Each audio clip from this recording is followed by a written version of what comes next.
Hey everyone, it's Josh from WA Production, and today I'm going to be talking about our new plugin Neon Glow that we created in collaboration with YouTuber and producer Arcade.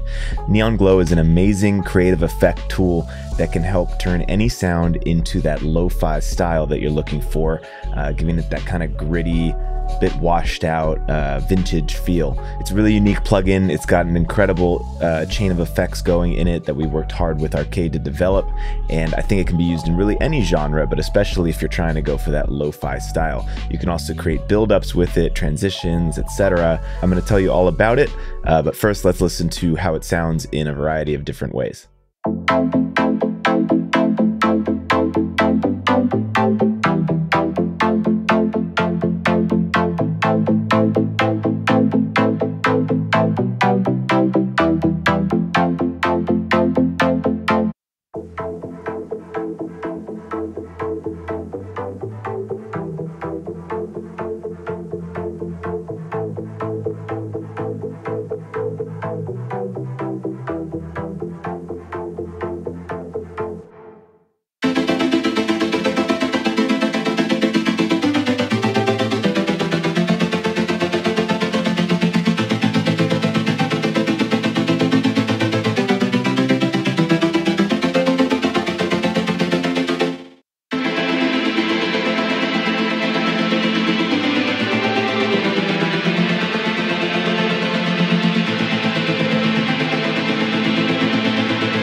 So as you can hear, you can use Neon Glow on pretty much any kind of instrument, from drums to synths to keys, all that kind of stuff, to really give it that more muted, vintage style lo-fi feel.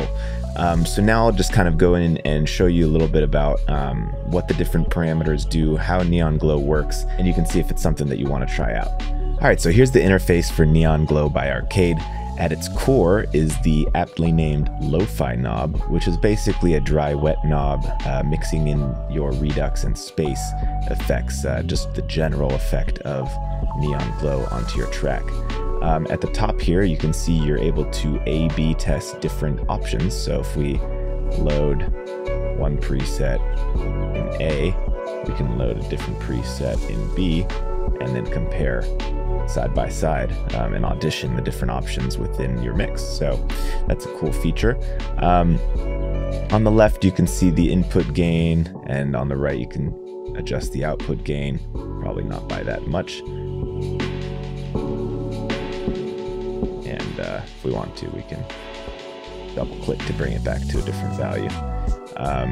You also see real-time meters running on both sides. So you can see what your input and output gain are doing and make sure you're keeping your levels where you want them. Up here, you can copy paste one to another. So if we want to copy and paste from A to B or B to A. You can do it that way. And this is an undo redo option as well, if you want to go backwards or forwards in what you were doing. Up here is the preset browser, which comes with a bunch of stock presets that are helpful, some for drums, some for pads, all sorts of different stuff. But you can also add your own, delete, whatever you want to do here as well. Up here, you also have a limiter to prevent you from clipping or doing any unwanted distortion. And here's a bypass button as well. As I mentioned, the Lo-fi knob is basically your dry-wet knob for the entire sound effect. And down here are the Redux and Space knobs, which, as you'll notice, by default are in the middle position. And at the middle position, they should have minimal effect on the overall sound. The Redux knob basically includes a mix of bit reduction and filtering. So if you go down, it's going to give it a bit more of a warmer bit crush sound. And if you go up, it's going to give it a bit colder of a bit crush sound. So if you want to hear what that sounds like, I'm just going to turn the lo-fi mix all the way up so we can hear it. And then let's hear the difference.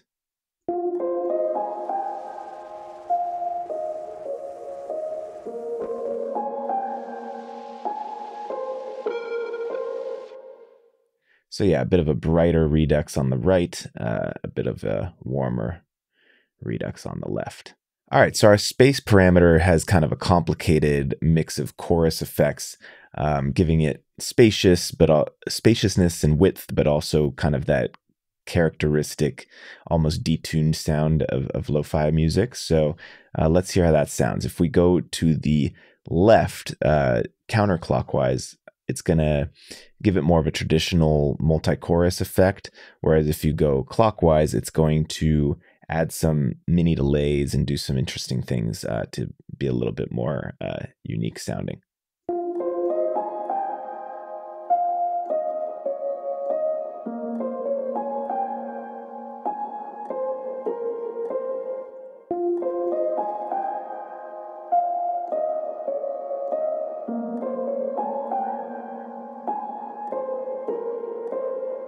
Yeah, you really start to hear that kind of wobbly detuning sound when you go up that way. So, alrighty, so on the left and right, you'll see the wash and build parameters. So basically the knob of each controls the character of the effect, and the fader controls how much you're mixing it in. Basically a dry wet specifically for the wash. It's not related to the lo-fi knob at all. So you can choose just to lo-fi your sound, or you can choose just to wash it out, or just to add in the build effect, or some combination of all of them. So the wash effect basically adds a mix of filters, stereo expanders, and some other psychoacoustic tricks to kind of wash the sound out and give it kind of a wider sound as well. And basically the best thing to do is to just kind of adjust the character and see what sounds good to you.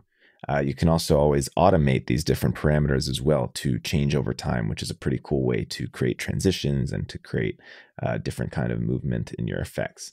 So let's just hear, I'm going to turn down the lo-fi. Let's hear how the wash sounds with it all the way up.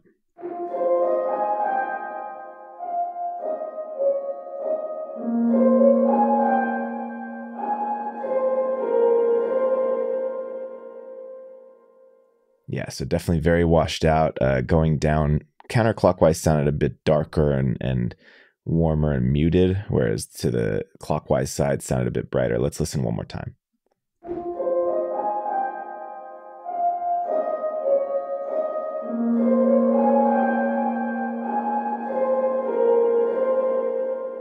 And of course, we can adjust the mix, so let's try that.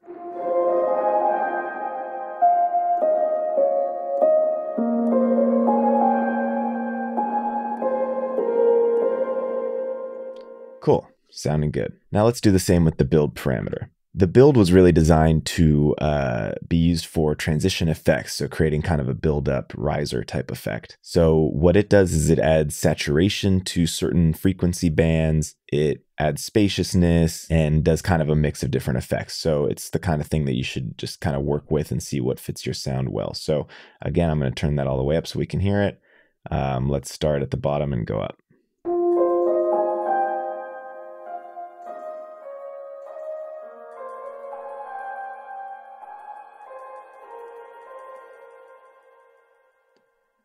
cool. So you can always automate the build character, which gives it a different kind of flavor, or we can automate the fader, which just retains the same character but mixes it in over time. So let's try that.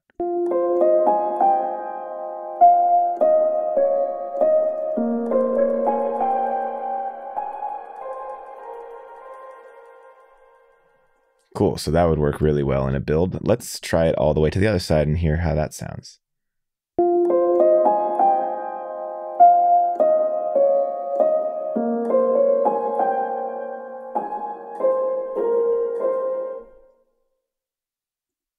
So definitely a much more muted effect. So if you really want to wash the sound out significantly, probably stay more towards the clockwise side for that. And of course, you can always mix both together. So you can automate your wash parameter along with the build parameter. Kind of hard to do with my current setup. I don't have them mapped to different MIDI keys, but we can kind of try that effect if you guys want real quick. Let's see.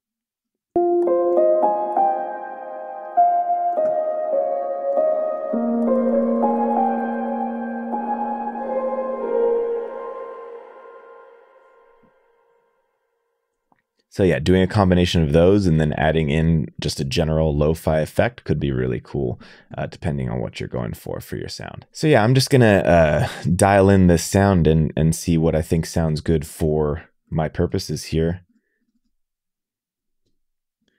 And we'll see what you think.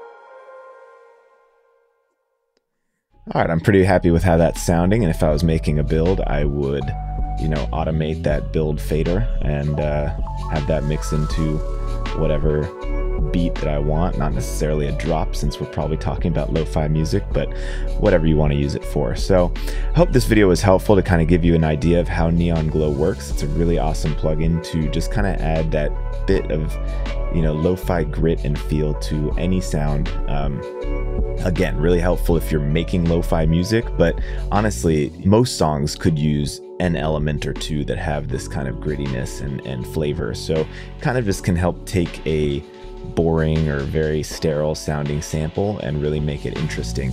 And also, as you saw, you can add it to multiple different elements to create builds as well.